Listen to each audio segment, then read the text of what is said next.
Десятки погибших и пострадавших. Глава Ингушетии выразил соболезнования в связи с терактом в Волгограде.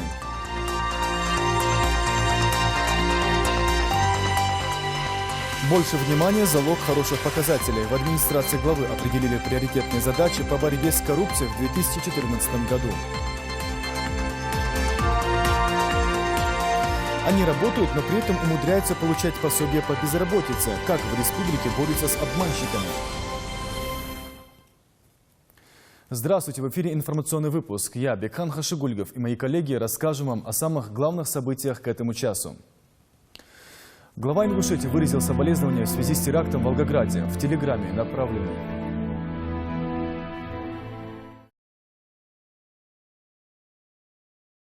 Глава Ингушетии выразил соболезнования в связи с терактом в Волгограде. В телеграмме, направленной в адрес губернатора Волгоградской области, сказано, цитируем, «Погибли ни в чем не повинные граждане. Многие получили ранения. Ингушетия скорбит вместе с семьями погибших и пострадавших». Конец цитаты. Напомню, сегодня в Волгограде у входа в здание железнодорожного вокзала прогремел взрыв. По данным Следственного комитета, погибли 15 человек.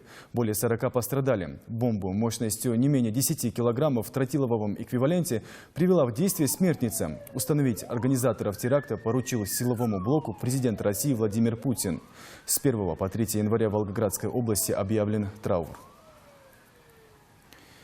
На повестке дня на последнем за уходящий год заседании Совета при главе Ингушетии по противодействию коррупции стояло два вопроса. Итоги работы за 2013 год и определение приоритетных направлений в борьбе с коррупцией на следующий год.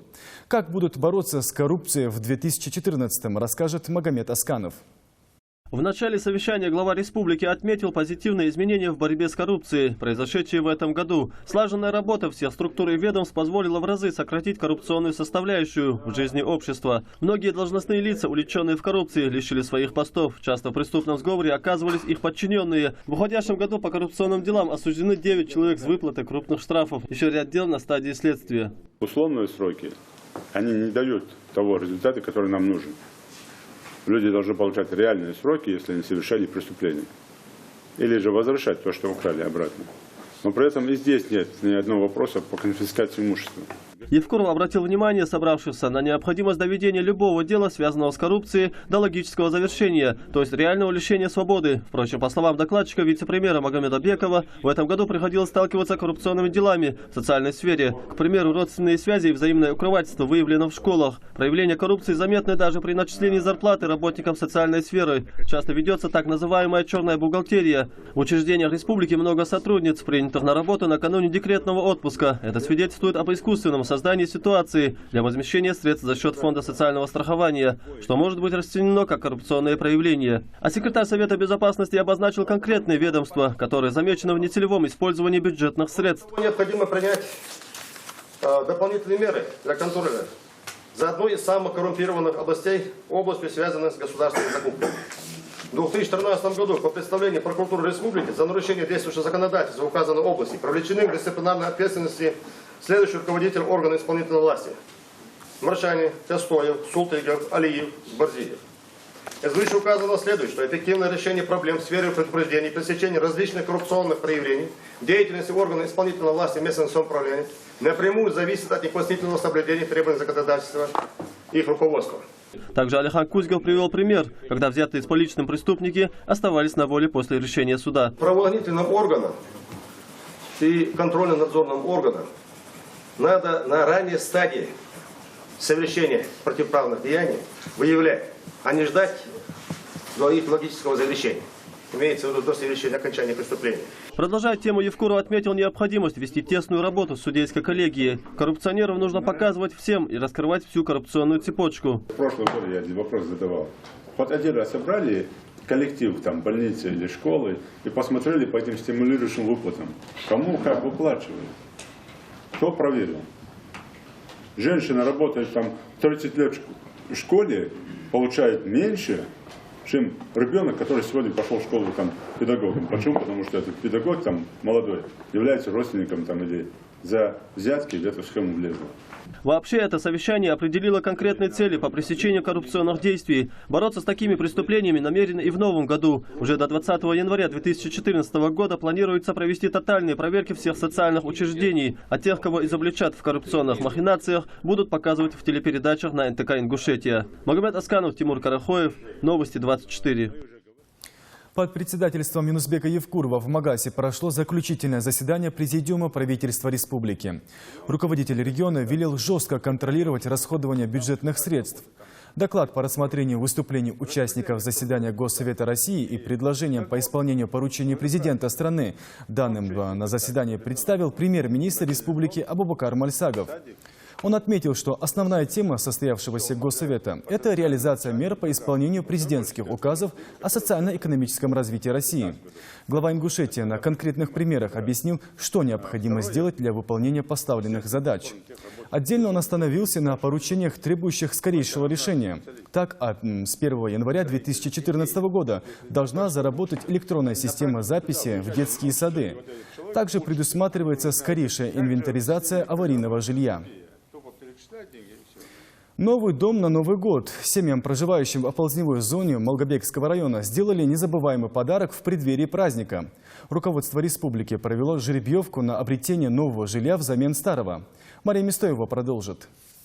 В Доме культуры Малгобека ажиотаж. Жители толпятся возле дверей залов в ожидании своей очереди. Многие из них ждали этого момента не один десяток лет. В залах ДК проводят жеребьевку на обретение нового жилья взамен старого по программе переселения граждан из аварийного и ветхого жилья. Более 800 семей наконец получат возможность переехать в отапливаемый дом со всеми бытовыми удобствами.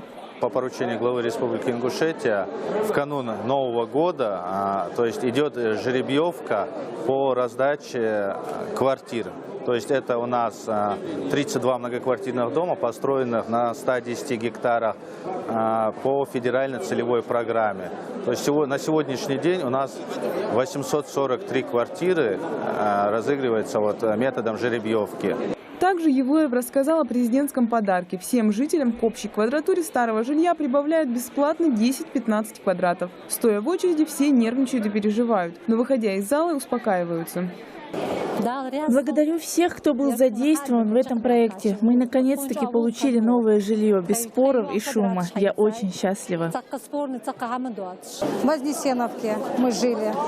Правда сказать, неудобства, ничего не было, ни воды, ни газа, как нормально, как у людей мы, не жили мы как люди. Вот сейчас нам дали 90 квадратных метров, мне дали. Получила новую квартиру, буду женить сына. Марина Болотова говорит, что для ее гостеприимной семьи важнее всего большая кухня, где в домашней обстановке можно собрать родственников и друзей. Я живу с братом, со снохой, племянница, дочь моя. Мы все, двухкомнатные мы жили все. Правда, кухня у нас хорошая была, большая. Мы всегда любили в кухне сидеть, большой семьей. Гостей любим. Самое главное, важное, это для меня кухня большая. Больше ничего. Лишь бы кухня, лишь бы гостей было посадить куда. Вскоре и так немноголюдное и заброшенное сельское поселение Вознесеновское со старыми домами и пристройками совсем опустеет, а новенький район с новостройками в Малгобеке заполнится шумом играющих на детских площадках детей. Мария Мистоева, Илья Досхоев, Новости 24. Дома заселяют, столица растет. В Магасе прошло открытие многоквартирного жилого комплекса, состоящего из 2 шестиэтажных домов. На прилегающей территории расположили парковку, двор, а также детские площадки. Подробности в сюжете Мадины Албагачиевой. Располагается жилой комплекс в 7-м микрорайоне Магаса. Строительство длилось около 2,5 лет. И вот официальное открытие. Очень символично то, что жители заселяются в канун Нового года. И Новый год они будут справлять у себя в своих квартирах, уютных, красивых, хороших квартирах. Комплекс обладает рядом удобств. Подъезды с 2 сторон, широкие лестничные площадки, территория для парковки. Комнаты в квартирах просторные, евроремонт. Начало у нас строительства было в сентябре 2011 года. В общей сложности стройка длилась 2,5 года у нас. Комплекс в основном состоит из 182 квартир. Некоторые квартиры уже заселены. Особенно удобно здесь семьям с детьми, так как во дворе есть большая детская площадка, поблизости находится лицей и детский сад. Также вскоре прямо на цокольном этаже дома начнет действовать автошкола. Мадина Албагачиева, Юнус Цычоев, Новости 24. В Ингушетии расследуют обстоятельства ДТП со смертельным исходом, которое произошло на участке дороги Назрань-Орджоникидзевская. Водитель автомобиля ВАЗ, 18-летний Зелимхан Хелдахароев, грубо нарушил правила дорожного движения. Превысил скорость, установленную на этом участке, и выехал на встречную полосу с нарушениями правил обгона и столкнулся с другой легковушкой. 1 человек погиб, 4 пострадали. Они доставлены в Сунжанскую районную больницу. В результате дорожно-транспортного происшествия один из пассажиров, Арсанов Адам Багаудинович, 95-го года рождения, при доставлении в Сунжанское ЦРБ в реанимационном отделении скончался. Остальные его участники, пассажиры автомашины ВАЗ-21-112, Амхадов Ахмед Магомедович, Тичоев Хаджа Джабраилович, Аздоев Ахмед Русланович и Албастов Ильяс Хамзатович доставлены в Сунжанское ЦРБ с различными телесными повреждениями. Хотелось бы, пользуясь случаем, обратиться на фоне этого данного дорожно-транспортного происшествия, обратиться ко всем жителям нашей республики, ко всем участникам дорожного движения, чтобы они соблюдали правила дорожного движения. Рейды по выявлению тех, кто работает и при этом получает пособие по безработице, продолжаются по всей республике. Искать нарушителей взялась комиссия, в которую входят министр труда и социального развития Ингушетии, сотрудники МВД, представители налоговой службы. Подробности у рейда у Миланы Хашигульговой. Мнимые безработные. Помимо главной задачи регулирования ситуации на рынке труда, перед службой занятости Ингушетии теперь стоит еще одна – выявление тех, кто одновременно и работает, и получает пособие по безработице. Если, допустим, у него есть патент, и он как бы законно занимается предпринимательской деятельностью, и есть те, которые не имеют патент, тоже занимаются этой деятельностью, имеют доход. Если эти люди стоят на учете параллельно центров занятости, они по закону не имеют права стоять на учете, и мы их снимаем. Ранее проверки показали, около 2000 жителей республики состоят на учете в качестве безработных, но при этом работу имеют. И вот очередной рейд на этот раз на рынок Малгобека. Санкции ждут тех, кто занимается торговлей, но не регистрируется как предприниматель. В данном рейдовом мероприятии мы занимаемся выявлением лиц, осуществляющих предпринимательской деятельностью, не состоящих на учете в качестве индивидуального предпринимателя. Таких лиц мы ставим на учет и, соответственно, применяем административные санкции по статье 14.1 от 500 до 1500 рублей. На рынке Малгобека нарушителей закона не обнаружили, но в Минтруда говорят, это не последняя проверка. Такие рейды будут продолжаться по всей республике. Милана Хашигульгова, Юнус Цачоев, Новости 24. В Ингушетии практически каждый день проходят соревнования по различным видам спорта. Турнир по греко-римской борьбе в физкультурно-оздоровительном комплексе Орджоникидзевском, состязания по дзюдо в Нестеровском и не только. Все мероприятия проводятся в преддверии эстафеты Олимпийского огня, которая должна пройти в республике в январе. Подробности у Индиры Манкиевой.